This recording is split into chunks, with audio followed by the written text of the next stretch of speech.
అవుతుందో లేదో, సాధ్యమవుతుందో లేదో, మనకి చేతన అవుతుందో లేదో అనేసి, లేదు అవుతుంది, ఏం పర్వాలేదు, నేను ఉన్నాను కదా అని చెప్పేసి ప్రేరణ ఎక్కుంటుంది మనస్సులో. అదే అహంకారం. మనస్సు, బుద్ధి, చిత్తం, అహంకారం, ఈ 4 కలిపి అంతఃకరణ చతుష్టయమంటారు. ఆయా పొగరంటే అహంకారం, అదే ఆ గర్వం. చేస్తాను, చేసి తీరతాను, అనుకున్న తర్వాత తగ్గేదేలేక, మాట ఇచ్చినాను, మాట కోసం ఏమైనా చేస్తాను అనేది యవ్వన గర్వం అంటారు. ఎవరు? రుక్మాంగదుడు అనేటువంటి మహారాజు. రుక్మాంగద మహారాజు దాన ధర్మాల్లో తగ్గేవాడే కదా, ఎంతటి దాన ధర్మాలు చేసేటువంటి వాడు. ఆ సందర్భంగా అర్జునుడు, కృష్ణుడు ఇద్దరు కూడా అట్లా పోతూ ఉంటారు. అరణ్యంలో పోయేటప్పుడు మేము ఎంతో దాన ధర్మాలు చేస్తుంటాము, మేము ఎన్నో పూజలు చేస్తుంటాము, మాకంటే గొప్ప దానవంతులు కానీ, ధనవంతులు కానీ, గుణవంతులు కానీ, సంస్కారవంతులు కానీ ఎవరు లేరు కదా కృష్ణ అని కృష్ణుడు అంటాడు. ఇలా చూశాడు, అర్జున నీకంటే గొప్ప దానవంతుడు, నీకందరికంటే కూడా గుణవంతుడు, సంస్కారవంతుడు, బుద్ధిమంతుడు, భక్తిపరుడు ఉన్నారు. అలాంటి వాళ్ళు చాలామంది ఉన్నారు. ఎక్కడ? మన దగ్గరలోనే ఉన్నారు. ఎక్కడ చూపించింది? అలాంటి వారు ఎవరు లేరు భూమి మీద. ఇలా చూపిస్తాను అని చెప్పేసి తీర్చుకోబోతుంది. ఇద్దరు మార్గ మధ్యంలో వేషం మార్చుకున్నారు. ఇద్దరు బ్రాహ్మణులాగా వేషం మార్చుకొని రాజుకి వెళ్తారు.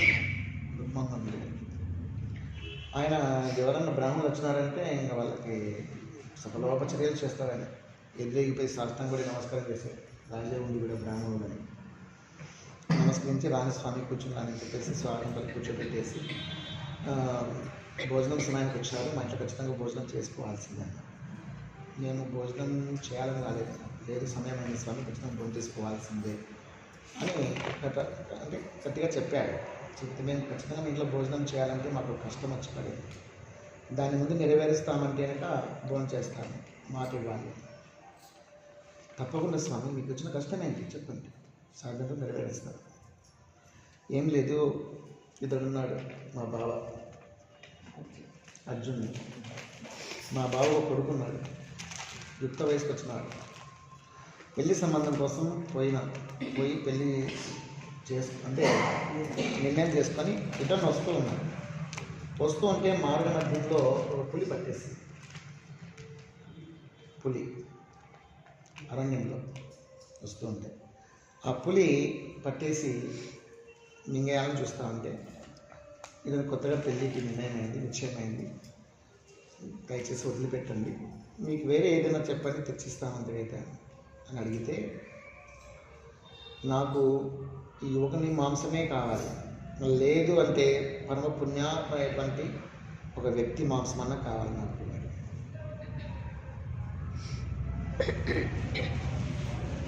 అంత పరమ పుణ్యాత్ములు ఎవరున్నారు, ఎవరు లేరు అని చెప్తే, ఉన్నాడు, మన దేశానికి రాజుగా ఉన్నాడు, అతడు ఎన్నో పుణ్యాలు చేసినటువంటి వాడు, అతని మాంసం అయితే నేను తృప్తి పడతాను,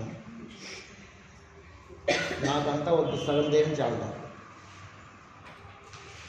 అని అడిగింది. దానికోసం మిమ్మల్ని ఆ సహాయం అర్పించడం కోసమే వచ్చినాము అన్నాడు. మీరు ఒప్పుకుంటామంటేనే భోజనం చేస్తాము, మీకు ఇష్టం లేదు అనిపిస్తే మేము వెళ్ళిపోతామండి, మాకు భోజనం మీద ఆశ లేదు, భోజనాలని ఆశ లేదు, ఇష్టము లేదు, ఆ బాధలో ఉన్నాము, అంతవరకు నువ్వు అట్లే అతన్ని ఏం చేయవద్దని చెప్పి మాట తీసుకొని వచ్చినాము, మాకు ఆ దుఃఖం ఎక్కువ ఉంది, ఇప్పుడు ఈ టైంలో భోజనం దయచేసి చెప్పండి. అయ్యో స్వామి, అదే పెద్ద విషయమా, ఇచ్చేస్తాను స్వామి, దేహం ఎప్పుడైనా పాడైపోయేది, ఇప్పుడు కాదు ఎప్పుడైనా పోవాల్సిందే, భగవంతుడు ఈనాటికి ఇంతవరకే నాకు అనుకుంటాను, ఎంతో డ్రామా కదా స్వామి, ఒకరికైనా ఉపయోగపడుతుంది నా జీవితం, ఇన్నాళ్ళు గడిపేసినాను, ఎట్లా గడిచిపోయింది, ఈ ఒక పుణ్యకార్యంతో ముగిసిపోతుంది నా జీవితం. పుణ్యకార్యంతో మిగిలిన గొప్ప కదా, పరోపకారంతో, నదులు ప్రవహిస్తున్నాయి పరోపకారం కోసం, చెట్లు కాస్తున్నాయి పరోపకారం కోసం, గోవులు పాలిస్తున్నాయి పరోపకారం కోసం. పరోపకారాయ ఫలంతి వృక్షాః, పరోపకారాయ దుహంతి గావః, పరోపకారాయ వహంతి నద్యః, పరోపకార్యార్థమిదం శరీరం.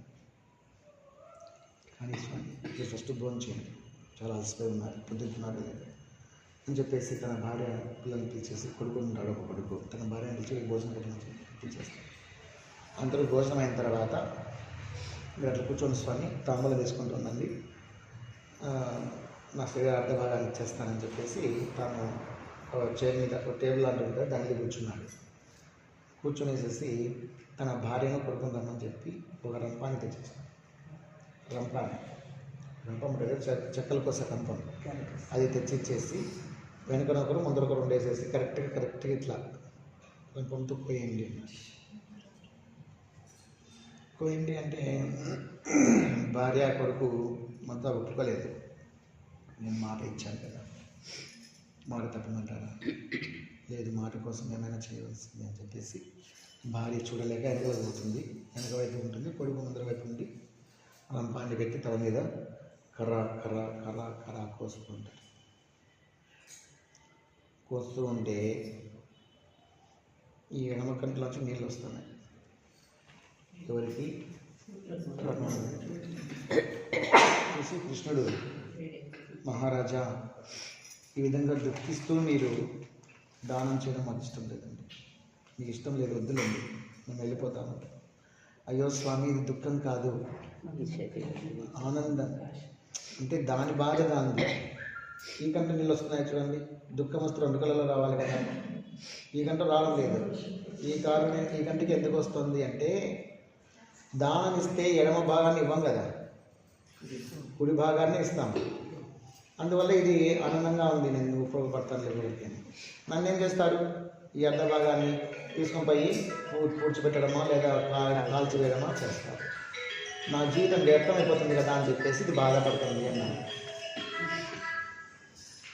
అప్పుడు ఇంకా కరకర శబ్దాలు వినలేక అర్జునుడు, స్వామి ఇంకా చాలు ఈ నాటకం, ఇంకా చాలు, ఈ బాధ నేను భరించలేను, ఇంత గొప్ప భక్తుడు ఉంటానని గమనించలేదు, చూడలేదు, నన్ను క్షమించు అని చెప్పేసి వెంటనే ఆపించేస్తా, తానేపోయి ఆపండి ఇంకా చాలు అని చెప్పేసి.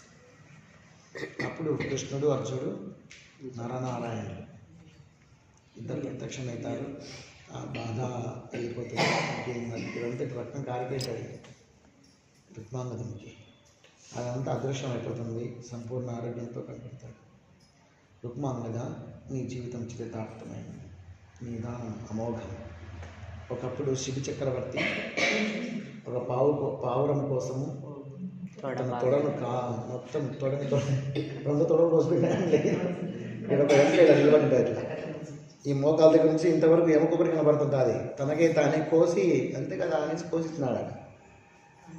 అంతా అని కాదు, మొత్తం తొడ కోసి పెట్టే కానీ అది లేయడం, ఈ తొడ కోసి పెట్టా, ఇంకా కాదు కానీ నేను కూర్చుంటాను అనేది అని చెప్పేసి చేస్తాడు శివ చక్రవర్తి. ఆ విధంగా తన దేహాన్ని త్యాగం చేసి కీర్తి పొందినాడు. ఇప్పుడు నీవు కూడాను అంతకంటే ఎక్కువ త్యాగంగా ఈ కాలంలో కూడా దానం చేస్తున్నావు అంటే నీకు కీర్తి అజరామరం అని చెప్పి శ్రీకృష్ణ పరమాత్ముడు చెప్తాడు.